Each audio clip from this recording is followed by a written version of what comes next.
Welcome back दोस्तों rewind path पे।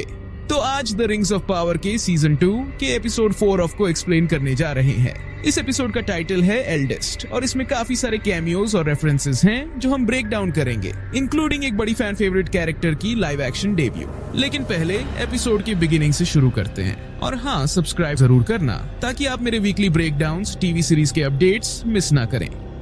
हम ग्रे हेवंस पे वापस हैं, जहां कुछ एल्वन सोल्जर्स मार्च करते हुए दिखाई देते हैं। एक शॉट जो लेटेस्ट ट्रेलर में था सीजन के शुरू होने से पहले। फिर हम एलरॉन्ड और गैलेड्रियल के बीच कॉन्वर्सेशन देखे थे। एलरॉन्ड कहता है कि उसे भरोसा है कि गैलेड्रियल एक अच्छा आर्चर और कुछ सोर्ड्समैन रिकमेंड कर सकती है, और गैलेड्रियल कहती है कि क्या उसे लगता है कि वो उस पर भरोसा कर सकता है। एलरॉन्ड कह देता है ठीक है, अगर तुम्हें यहीं रहना है तो रह लो। गैलेड्रियल फिर मान जाती है और कुछ लोग रिकमेंड कर देती है।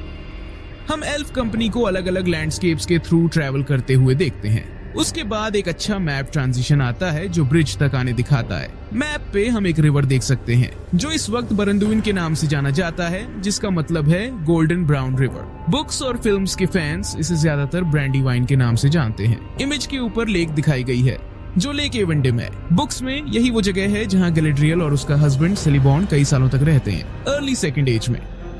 ब्रिज के बारे में मैंने अर्ली मैप को ओवरलैप करके देखने की कोशिश की जब रिंग्स ऑफ पावर अनाउंस हुआ था, और वो एग्जैक्ट मैच नहीं होता, शायद एंगल के कारण, लेकिन लगता है ये ब्रिज ओल्ड फॉरेस्ट के अंदर है। मैं नहीं सोचता कि ये ब्रैंडीवाइन का वही लोकेशन है जो ईस्ट वेस्ट डायरेक्टली क्रॉस होता है। ये ब्रिज ज्यादा नॉर्थ ईस्ट की तरफ पॉइंटेड है रिवर के एंगल की वजह से, जो थोड़ा साउथ में है। वो साउथ जाने की रूट मेंशन करते हैं, पर मैप से लगता है ये बैरो डाउन्स हो सकते हैं जो ब्रिज के नॉर्थ में है। थोड़ा कंफ्यूज्ड हूँ इसमें। एलरॉन्ड और गैलेड्रियल ब्रिज पे आते हैं जो लाइटनिंग से डिस्ट्रॉय हो गया है, और गैलेड्रियल कहती है कि ये सौरन का काम हो सकता है। एलरॉन्ड ग्रुप के कार्टोग्राफर कमनीर को बुलाता है जो ट्रैवल ऑप्शंस बताता है। गैलेड्रियल को बैरो वाइट्स का विजन मिलता है और कहती है कि इन हिल्स में बुराई है, लेकिन एलरॉन्ड कहता है कि वो साउथ की तरफ जा रहे हैं, और यहाँ फिर से देखने को मिलता है कि वो गैलेड्रियल को अपनी अथॉरिटी का एहसास दिलाता है। इन दोनों के बीच थोड़ी टेंशन लगती है। मैं लोगों को स्पॉइल नहीं करना चाहता, बस इतना ही कहना है कि water displacement definitely Second Age में मिडिल अर्थ पे इंपैक्ट डालती है। एलरॉन्ड कहता है कि वो उसके ट्रिंकेट यानी उसकी रिंग नेनिया से कोई सलाह नहीं लेगा। इस पर गैलेड्रियल कहती है कि वो ट्रिप पर इसलिए है क्योंकि वो नहीं चाहती कि कोई भी, इंक्लूडिंग एलरॉन्ड, मरे। मुझे गैलेड्रियल का हेयर स्टाइल यहाँ पसंद आया। ये थोड़ा हिंट है उस कोट का जो कहता है गैलेड्रियल was then of Amazon disposition and bound up her hair as a crown when taking part in athletic feats। फिर से मैप देखते हैं। हम देख सकते हैं कि उन्होंने अब तक कितना डिस्टेंस कवर किया है। ग्रे हेवंस को मिथलॉन्ड के सिंडारिन एल्विश नेम से लेबल किया गया है। एलरॉन्ड पहले कहता है कि रीजन ग्रे हेवंस से 150 लीग्स के आसपास है। हम स्ट्रेंजर के साथ मिलते हैं जो एक गोट देखते हैं, और fan favourite book character Tom Bombadil का डेब्यू देखते हैं। मेरे पास टॉम के बारे में कुछ थॉट्स हैं, लेकिन मैं उन्हें एपिसोड के थोड़ा और आगे डिस्कस करूंगा। हम सुनते हैं कि वो अपना जॉली टॉम सॉन्ग गाते हैं और स्ट्रेंजर के क्वेश्चंस के जवाब में थोड़ा इरेवरेंस दिखाते हैं। जब विजर्ड टॉम के स्टार्स के ऊपर देखने की बात करता है, वो कहता है कि ज्यादातर हिल्स के ऊपर स्टार्स होते हैं। उनकी बात कट होती है जब स्ट्रेंजर का स्टार चार्ट उड़ जाता है और एक ट्री में फंस जाता है। वो एक ब्रांच को देखते हैं और सोचते हैं कि ये एक अच्छा स्टाफ बन सकता है, बट वो पेड़ अंदर पूरा खींच लेता है। यही हॉबिट्स ओल्ड मैन विलो के साथ बुक्स में होता है। हम हारफुट्स के साथ हैं जो एपिसोड 2 में सैंड ट्विस्टर में बच गए थे। वो एक और हॉबिट से मिलते हैं जो स्टोर वैरायटी का है। वो कहता है कि उसका नाम मेरीमैक है। बुक्स में एक मेरीमैक ब्रैंडी बक है जो मैरी का अंकल है, और जबकि सभी हॉबिट ब्रीड्स मिक्स हो जाती हैं, ब्रैंडी बक्स को स्टूरिश कैरेक्टरिस्टिक्स के लिए जाना जाता है। 80s हेयर बैंड गाय और पॉपी एक दूसरे को देख रहे हैं और वो स्टोर से मिलने निकलते हैं। हारफुट स्नोरी और पॉपी स्टोर्स के पहाड़ा के नीचे में रहते देख के चौंक जाते हैं, तो लगता है ये आइकॉनिक हॉबिट्स का कैरेक्टरिस्टिक शो में यहीं से आएगा। बुक्स में हरफुट्स वो लोग हैं जिन्होंने पहले स्माइल्स में रहने का प्रैक्टिस स्टार्ट किया। द स्टोर लीडर का नाम गुंडाबल है, और जैसे गोलम की दादी ग्लैडन फील्ड्स के स्टोर्स की लीडर थी, वैसे ही वो अपनी लोगों की मेट्रियार्क है। जब उसको पता चलता है कि उनका स्ट्रेंजर दोस्त एक विजर्ड है, तो वो थोड़ा फ्रीक आउट हो जाती है, क्योंकि उन्हें एक डार्क विजर्ड के बारे में पता है जिसको हम फिर विजिट करते हैं। हेलमेट गाय डार्क विजर्ड को रिपोर्ट करता है कि दूसरा विजर्ड हर्मिट की तरफ जा रहा है और हॉबिट्स उनसे ज्यादा देर तक बच नहीं पाएंगे। विजर्ड उसे गॉड्रिम कहकर बुलाता है, जो सिंडारिन से मशीन पीपल या डिवाइस पीपल का ट्रांसलेशन हो सकता है। शायद ये उनके हेलमेट्स का रेफरेंस है जो वो कभी नहीं उतारते। डार्क विजर्ड उसे हारफुट्स पे अपनी सर्च कंसंट्रेट करने के लिए कहता है और खुद स्टार से निपट लेगा कहता है। फिर से नेमलेस स्टार के साथ। वो अभी भी ट्री में फंसा हुआ है जब टॉम आता है और हमें आइकॉनिक बॉम्बाडिल बुक लाइन्स सुनने को मिलती है, जहां टॉम स्ट्रेंजर को रेस्क्यू करता है ट्री को कहकर कि उसे जागने नहीं चाहिए और पेडरियाट से कहता है जमीन में रहे, गहरा खोदे और पानी पिए। ये डायरेक्टली बुक्स से उठाया गया है, जहां टॉम हॉबिट्स को ओल्ड मैन विलो से रेस्क्यू करता है ओल्ड फॉरेस्ट में। ये नॉन बुक रीडर्स को भी फेमिलियर लग सकता है, क्योंकि पीटर जैक्सन फिल्म्स में भी ये रिपर्पस्ड किया गया है। 2 टावर्स के एक्सटेंडेड एडिशन में ट्री बियर्ड को टॉम के लाइंस मिलते हैं जब मैरी और पिपिन एक ट्री में फंसे जाते हैं फैनगॉन फॉरेस्ट में। स्ट्रेंजर फाइनली टॉम से पूछता है कि वो कौन है और टॉम विथीविंडल का रेफरेंस देता है, जो रिवर है जो ओल्ड फॉरेस्ट से गुजरती है, जहां टॉम और गोल्डबेरी रहते हैं। एक छोटी सी ट्वीक है, लेकिन टॉम कहता है कि लोग उसे विथीविंडल में ही ऐसे बुलाते हैं, जो थोड़ा ऑड लगता है क्योंकि ये रिवर का नाम है, फॉरेस्ट का नहीं। स्ट्रेंजर को बॉम्बाडिल के घर में बात मिलती है और हम गोल्डबेरी को टॉम के साथ गाते हुए सुनते हैं। टॉम स्टार्स को न्यूकमर्स के रूप में डिस्क्राइब करता है कि कैसे एक पल में सब अंधेरा था और अगले पल में स्टार्स आ गए। वो अपने आप को एल्डिश के रूप में रेफर करता है, जैसे बुक्स में। एक्चुअली उसका एल्विश नाम यरविन बेनादर है, जो ओल्डेस्ट और फादरलेस, बिना पिता के का मतलब है। टॉम के कितने पुराने होने का अंदाजा देने के लिए स्टार्स वाला वरदाने एंशिएंट डेज में बनाए थे, एल्व्स के जागने से पहले, ताकि वो डार्कनेस में न जागे। हालांकि इस वर्जन में बैरो वाइट, सार्नर के किंग्स, बड़े लोग, एल्व्स की माइग्रेशन और मॉर्गोथ जैसे रेफरेंसेस को हटा दिया गया है। टॉम ट्री को ओल्ड मैन आयरनवुड के रूप में रेफर करता है, जो क्लियरली बुक्स में ओल्ड मैन विलो का रिफ है। और ये स्ट्रेंजर के लिए एक इम्पोर्टेंट मोमेंट बन जाता है, क्योंकि उसको अपना नाम नहीं पता होता। इसी मोमेंट पर ब्लू विजर्ड होने का होप काफी कम हो गया। इस सीजन में अब तक काफी हिंट्स दी गई हैं इसके नाम के बारे में, और अब लगता है कि वो किसी बड़े रिवील की तरफ जा रहे हैं, जिसमें शायद उसका नाम गंडल्फ हो। पिछले हफ्ते नॉरी का स्टाफ को अपने सपने में गंड कहना, जो पुराने नॉर्स वर्ड गांद्र से आया है, जिसका मतलब होता है वॉन्ड या स्टाफ। गंडल्फ नाम जो उसे आर्नर के लोगों ने दिया था, जिसका मतलब होता है वॉन्ड एल्फ। ये नाम इसी तरह सामने आएगा। मैंने अपना स्टैंड क्लियर कर दिया है ब्लू विजर्ड वर्सेस गंडल्फ वाले मैटर पर। जब हम उस पॉइंट पे पहुंचेंगे तो देखते हैं क्या होता है। हॉर्सेस की आवाज सुनाई देती है और टॉम हमें डार्क विजर्ड के बारे में बताता है। यार, ये कैरेक्टर्स को प्रॉपर नेम्स मिलने चाहिए। सिर्फ द डार्क विजर्ड कहकर रिफर करना प्लॉट को कम इम्पैक्टफुल बना देता है। चाहे ये नाम कैजुअल फैंस को समझना भी आए, तो उन्हें गुड विजर्ड और बैड विजर्ड के अलावा कुछ नाम देना जरूरी है, ताकि कैरेक्टर से थोड़ी ज्यादा अटैचमेंट महसूस हो सके। अब मैं डार्क विजर्ड को अबरफोर्थ बुलाना शुरू कर रहा हूँ। टॉम और स्ट्रेंजर सॉरन और अबरफोर्थ के मिलने की से होने वाले खतरे के बारे में बात करते हैं। फिर हम एलरॉन्ड्स कंपनी के साथ बैरो डाउन्स में वापस आते हैं। बैरो डाउन्स खुद भी सेकेंड एज के शुरू होने से पहले का है। बुक्स के अकॉर्डिंग ईडेन के एंसेस्टर्स ने ये बेरियल माउंट्स बनाए थे बेलेरियन में माइग्रेट करने से पहले, लेट फर्स्ट एज में। इनके बॉडीज हैं जो रिसेंटली मिडिल अर्थ के फार ईस्ट से माइग्रेट हुए थे। शो ये दिखा रहा है कि सॉरन ने बैरो डाउन्स को अट्रैक्ट किया और बैरो वाइट्स को जगाया। ये थोड़ा अनक्लियर है कि क्या उन्होंने उन्हें बस जगाया या इस वक्त क्रिएट किया। गैलेड्रियल उन्हें बैरो वाइट्स के रूप में तुरंत रिकॉग्नाइज करती है जब बाकी लोग पूछते हैं, जो ये दिखता है कि उन्होंने कहीं और इन्हें देखा है या उन्हें पता था कि ये क्रीचर्स यहाँ एग्जिस्ट करती हैं। अगर ये बात पहले से पता होती तो ये टॉपिक अटैक के वक्त पहले क्यों नहीं उठा। हम क्रीपी विस्पर्स सुनते हैं, जो बैरो वाइट्स का इनकेंटेशन है, जो हॉबिट्स को बुक्स में ट्रैप किया था। ये मूवी फैंस को भी फेमिलियर लग सकता है, क्योंकि इसे गॉलम के पोएम में यूज किया गया था 2 टावर्स में। Cold be heart and hand and bone, cold be travellers far from home. Elrond को गिलगलट के मैसेंजर्स के बॉडीज मिलते हैं, जो पहले एपिसोड में चेन से ड्रैग किए गए थे। मैं थोड़ा सरप्राइज था कि लेटर लाशों के साथ वहां था। जब कैमरा लास्ट बार उस पर जूम किया था, तब ये नोटेबली छोड़ा गया था। क्या ये कंटिन्यूटी एरर है, या हम ये मानकर चल रहे हैं कि वाइट्स ने लेटर को लाशों के साथ ड्रैग करने के बाद रिट्रीव किया। मेटल की छोटी छोटी आवाजें सुनाई देती हैं, जो बुक्स के डिस्क्रिप्शन के साथ मैच करती हैं, जहां बैरो वाइट्स के बोनी फिंगर्स में गोल्ड रिंग्स रैटलिंग होती हैं। जैसे एक्सपेक्टेड था, एल्फ वेंजर्स असेंबल शॉट मिलता है और उन्हें जल्दी पता चलता है कि उनकी वेपन्स वाइट्स को हार्म नहीं करती। एलरॉन्ड बैरो से वेपन्स उठाता है। उसने लोर से सीखा कि सिर्फ वही तलवार जो वाइट्स के साथ दफन है, उन्हीं से मारा जा सकता है। ये गैलाड्रियल को भी एक्सप्लेन कर सकता है कि उसने बैरो वाइट्स के बारे में कैसे जाना इस पॉइंट पे। ये डेफिनेटली लगता है कि बैरो वाइट्स एक ज्यादा वाइड स्प्रेड कॉन्सेप्ट है इस एडेप्टेशन में, न कि सिर्फ इरियडोर के बैरो डाउन्स तक लिमिटेड। सोर्ड लोर शो के लिए ओरिजिनल है, बुक्स से माइनर इंस्पिरेशन है, क्योंकि हॉबिट्स बैरो ब्लेड्स को अपने एडवेंचर्स पे ले जाते हैं। ये ब्लेड्स अर्नोरियंस ने विच किंग के खिलाफ वॉर्स में बनाए थे और इन्हीं ब्लेड्स का यूज मेरी ने विच किंग को लेग में स्टैब करने के लिए किया था जब इओविन ने उसे मार दिया। वैसे मुझे बैरो वाइट्स का लुक बहुत पसंद है, वो क्रीपी हैं और ग्लोइंग आईज फैंटास्टिक लगती हैं। सच में इस सीन की सबसे बड़ी कंप्लेंट ये है कि ये कितनी छोटी है। ये ज्यादा एक कैमियो लगती है बैरो वाइट्स के लिए, ना कि एक बड़ा फीचर। फ्लाइंग चेन्स थोड़ा ऑड लगती हैं क्योंकि मैंने ये दूसरी फिल्म्स में देखा है और ये इंचार्टमेंट और फ्रीजिंग टच जिससे हॉबिट्स कॉन्शियसनेस लूज करते हैं। जब एल्व्स बैरो वाइट्स को देखकर सरप्राइज हुए और बैरो डाउन्स को टर्न गोर्थड कहकर रिफर किया, जो एल्विश फ्रेज है जिसका मतलब है बेरियल माउंड ऑफ रेट्स या स्पिरिट ऑफ द डेड, लगता है उन्हें शायद ये एंटिसिपेट करना चाहिए था। ये कुछ ऐसा होता जैसे किसी जगह का नाम डेंजरवुड हो और फिर आप शॉक में आए कि यहाँ सच में डेंजर है।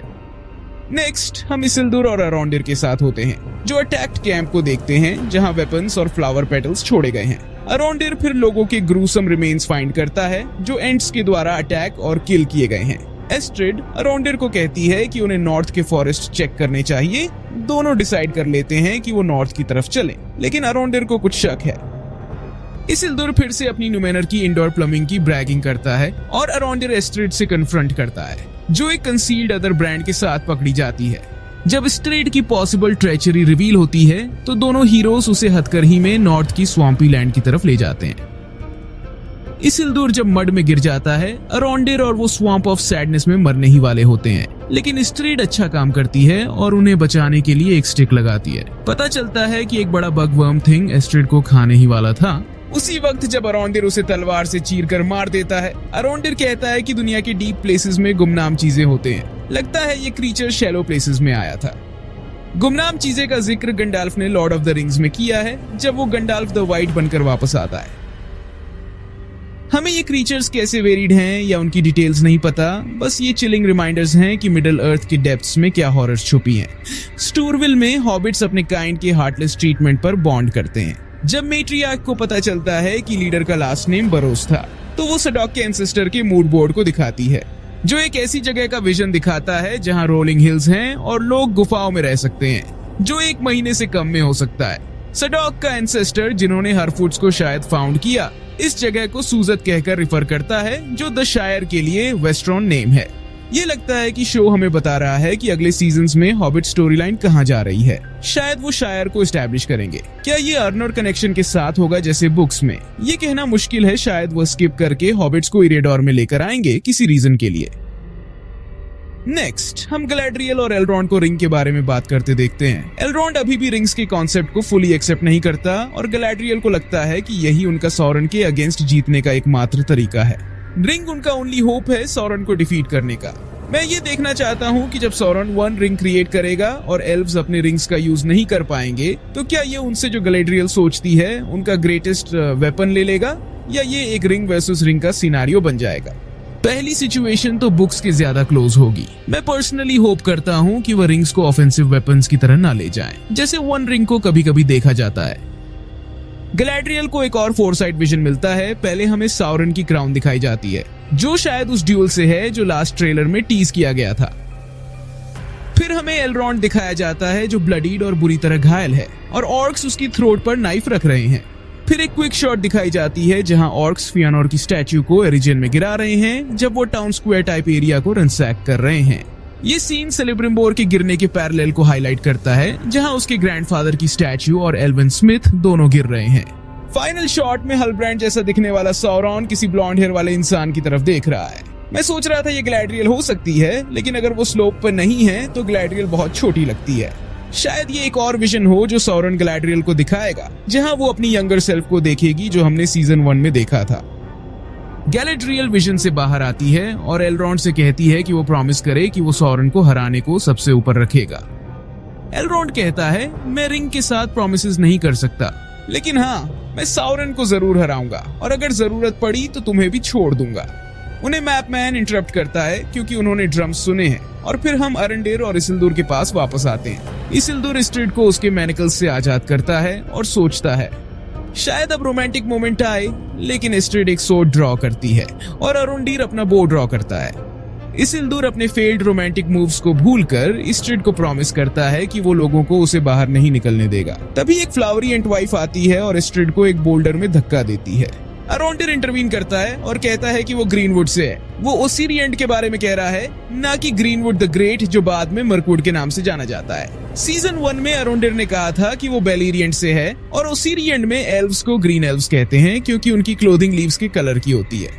एंटवाइफ पूछती है कि क्या अराउंडर ने कभी भी एक्स को वुड पर लगाया है, जो एक काफी स्ट्रिक्ट रिक्वायरमेंट लगती है ना मारने के लिए। बुक्स में एंट्स को फॉरेस्ट को प्रोटेक्ट करने के लिए बनाया गया है। वो ट्रीज के शेपर्ड्स हैं। ये पर्टिकुलर एंट थोड़ा पीटीएसडी से लगता है। वो थोड़ा इंटेंस लगती है और ये नहीं मान रही कि लिविंग बीइंग्स, इवन एल्व्स, को अपने हाउसेस बनाने के लिए वुड की जरूरत होती है। सिल्मारिलियन में यवाना और ओले, ट्रीज और ड्वार्व्स के क्रिएटर्स, कहते हैं कि लिविंग बीइंग्स को वुड की जरूरत है, लेकिन यह भी होता है कि लिविंग बीइंग्स ट्रीज को मिसयूज कर सकते हैं। एंट्स को ऐसे मिसयूज से बचाने के लिए बनाया गया है और इसीलिए सरुमन का ट्री बियर्ड और एंट्स के साथ ट्रेचरी इतनी बड़ी बात है। फिर एक मेल एंट ज्वाइन करता है जो ऑर्क्स के आर्मी के मार्च और मर्डर के बारे में बात करते हैं। अदार के ऑर्क्स एरिजियन की तरफ मार्च कर रहे हैं और ओंडीर और एंटवाइफ के बीच का मोमेंट अच्छा लगता है जब वो अपने सीजन 1 में एक ग्रेट ट्री को डिस्ट्रॉय करने के दुख को याद करता है और ये एंटवाइफ से माफी मांगता है। ये एक अच्छा मोमेंट लगता है। एंटवाइफ कहती है, माफ करने में सदियां लग जाती है, तो अच्छा है कि अराउंडर एक एल्फ है। सॉरी अगर तुमने कभी ट्री काट दिया इसिल्दुर, तुम्हें माफी नहीं मिलेगी जब तक तुम मर नहीं जाते। एंट्स कहते हैं कि वो इस फॉरेस्ट को तब से देख रहे हैं जब माउंटेन्स भी नहीं थे जो इसे डिवाइड करते हैं। माउंटेन्स मॉर्गोथ ने ईयर्स ऑफ द ट्रीज के दौरान क्रिएट किए थे ताकि वाला ओरोम को रोका जा सके, जो दुनिया के इविल क्रीचर्स का शिकार करता था। उस वक्त माउंटेन्स अभी भी ज्यादा टॉल थे और जब एल्व्स अपने ग्रेट जर्नी में वेस्टवर्ड मूव करते थे, कुछ लोग माइग्रेशन छोड़ देते थे। एरंडीर थियो से मिलता है और दोनों एक दूसरे को हग करते हैं, जो अच्छा है। मैं खुश हूँ कि वो अच्छे टर्म्स पर वापस हैं। देखते हैं ये लास्टिंग होता है या ये एक रिकरिंग इशू बनेगा। इसिल्दुर इस्ट्रिड के पास जाता है जो अपने मंगेतर से मिलती है और जब वाइल्डमैन कैंप से डूड आता है तो मैं सोचता हूँ, सीरियसली ये गाय? मैं दिल टूटे इसिल्दुर के लिए चीयर कर रहा हूँ कि वो लव को पा सके। जो इसिल्दुर हमने देखा है वो अपने दिल से काम लेने वाला और जेन्युइन गुड डूड लगता है। अराउंडर कहता है कि उसे नॉर्थ के ऑर्क्स को ट्रैक करना है और थियो भी चल सकता है। थियो कहता है कि उसके अपने प्रॉमिसेस हैं और मैं सोचता हूँ कि क्या ये पिलरगिर के लोगों का हीलर बनने का प्रॉमिस है या वाइल्डमैन को कुछ प्रॉमिसेस किए हैं।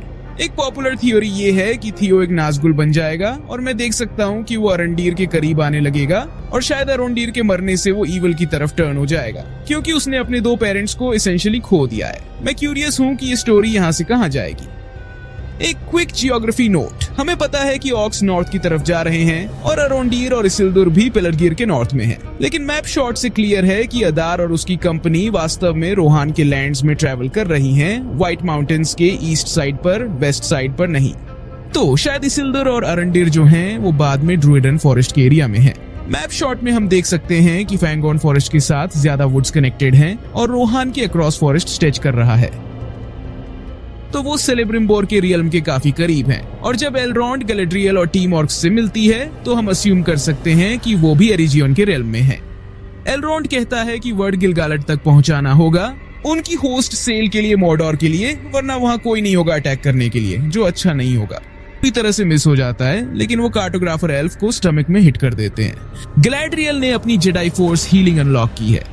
अपेरेंटली जैसे ही वो वुंड पर हाथ रखती है, एरो निकल जाता है और बंदा बिल्कुल ठीक हो जाता है इंस्टेंटली। लगता है एलरॉन्ड ने फ्रोडो के मॉर्गल नाइफ वुंड को हील करने में थोड़ा स्लैक किया।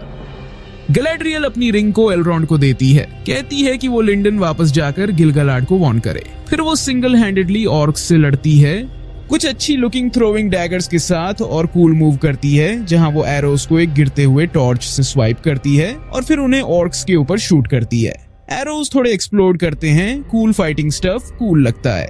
ये सीन बहुत सारी फिल्म्स और टीवी से बेहतर है क्योंकि ये गैलेड्रियल को कुछ ऐसी चीजें दिखाती है जो ऑर्क्स को रोक देती हैं और वो तुरंत ओवरवेल्म नहीं करती। बैड गाइज हीरो को एक एक करके अटैक करते हैं और वो कम से कम इस चेन थिंग को स्विंग कर रही है जो ऑर्क्स को रोकने में मदद करती है। एलरॉन्ड और टीम के साथ एक एल्फ कहता है कि गैलेड्रियल ने अपने आप को सैक्रिफाइस किया सबको बचाने के लिए। एलरॉन्ड कहता है नहीं, उसने रिंग को बचाने के लिए किया। जो फेयर है, ये 2 चीजें हो सकती हैं। गैलेड्रियल ऑर्क्स से कहती है go back to the shadow.